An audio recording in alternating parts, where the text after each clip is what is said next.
নমস্কার বন্ধুরা, মিতার রান্নাঘরে আপনাদের সবাইকে স্বাগত। আজকের রেসিপি স্পেশালি বাচ্চাদের জন্য।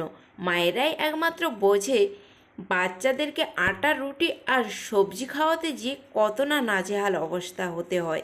বাচ্চাদের সামনে যদি আটা রুটি আর সবজি আনা হয়, তারা সেটা দেখে নাক ছিটকে এক হাত দূরে পালিয়ে যায়।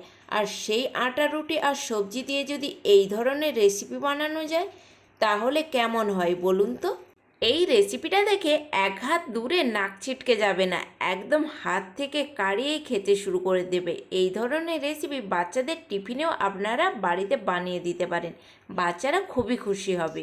তো চলুন রেসিপিটি শুরু করা যাক।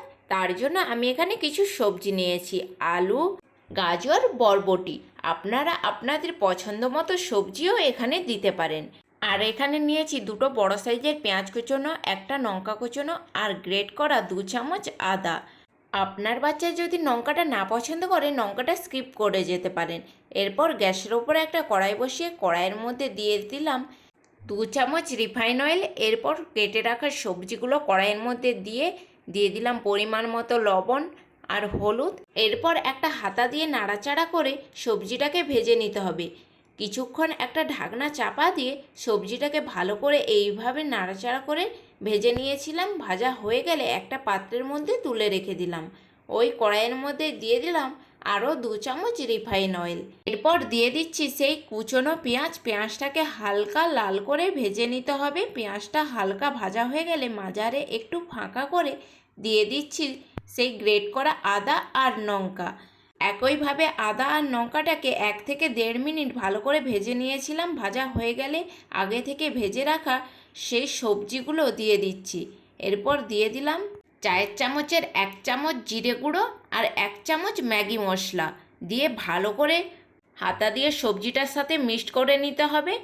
এরপর সবজিটার মধ্যে অল্প পরিমাণ জল দিয়েছিলাম। গ্যাসের ফ্লেম মিডিয়ামে রেখে 1 থেকে 1.5 মিনিট মতো এইভাবে হাতা দিয়ে নাড়াচাড়া করে সবজিটাকে এইভাবে মাখো মাখো করে নিতে হবে। সবজিটা যখন এই অবস্থায় এসে গিয়েছে, তখন গ্যাসের ফ্লেম অফ করে সবজিটা নামিয়ে রেখে দিয়েছি। এরপর বাড়িতে যেভাবে রুটি বানাই সেভাবে কয়েকটা রুটি বানিয়ে নিয়েছিলাম। রুটিগুলো বানানো হয়ে গেলে এরপর গ্যাসের ওপর একটা তাওয়া বসিয়ে রুটিগুলোকে উল্টে পাল্টে এইভাবে একটু সেঁকে নিয়েছি। আর এইদিকে একটা গোলা রেডি করে নিচ্ছিলাম। এর মধ্যে দিয়ে দিয়েছি 1 চামচ কর্নফ্লাওয়ার আর 2 চামচ আটা। অল্প পরিমাণে জল দিয়ে একটা চিটচিটে গোলা রেডি করে নিতে হবে। গোলাটা কিন্তু বেশি পাতলা হলে আঠালো ভাব থাকবে না, তখন রুটিটা কিন্তু ফুলে যাবে। একটু চিটচিটে ভাব রাখার চেষ্টা করবেন। যে রুটিগুলো বানিয়েছিলাম তাকে এইভাবে 2 টুকরো করে নিয়েছি, মানে অর্ধেক অর্ধেক করে নিয়েছি। এরপর যে গোলাটা রেডি করেছিলাম সেটা এক কোণে এইভাবে দিয়ে দিলাম। তারপর রুটিটাকে এইভাবে ঘুরিয়ে দেখুন, ঠিক এইভাবে ঘুরিয়ে একটু হাত দিয়ে চেপে নিলেই রুটিটা একদম সেট হয়ে যাবে। এর ফলে একদম খুলে যাবে না। যে আলু আর সবজির পুরটা রেডি করেছিলাম সেইটা এইভাবে চেপে চেপে এই রুটির মধ্যে ভরে দিচ্ছি। রুটিটার মধ্যে পুর ভরা হয়ে গেলে ওপর দিয়ে আবারও এই গলাটা এইভাবে চামচের সাহায্যে ওপর দিয়ে একটু দিয়ে দেব। এর ফলে রুটিটা ভাজার সময় পুরটা আর বাইরে বেরিয়ে আসবে না। এরপর গ্যাসের ওপর একটা কড়াই বসিয়ে কড়াইয়ের মধ্যে পর্যাপ্ত পরিমাণে তেল গরম করে এই রুটিগুলো একে একে ভেজে নিতে হবে। গ্যাসের ফ্লেম মিডিয়াম টু হাইতে রেখে রুটিগুলোকে উল্টে পাল্টে ভেজে নেব, কারণ ভেতরের যে পুরটা রেডি করা আছে সেটাও ভাজা আর রুটিটাও সেঁকা আছে। এর ফলে বেশি টাইম নিয়ে ভাজার প্রয়োজন নেই। 2 থেকে 3 মিনিট হাই ফ্লেমে এইভাবেই উল্টে পাল্টে লালচে করে ভেজে নিলেই রেডি হয়ে যাবে দারুণ এক মজাদার রেসিপি। রেসিপিটি যদি ভালো লেগে থাকে প্লিজ একটি সাবস্ক্রাইব করে দেবেন। সমস্ত রুটিগুলোই আমি একইভাবে রেডি করে নিয়েছিলাম। দেখুন, সমস্ত রুটিগুলো একইভাবে ভাজা হয়ে গেছে একদম লালচে করে। এরপর একটু রুটিগুলোর ওপর ডেকোরেশন করে নেব। এই জন্য এর মধ্যে দিয়ে দিলাম একটু টমেটো সস। টমেটো সসটা এইভাবে ওপর দিয়ে লাগিয়ে নিয়েছি।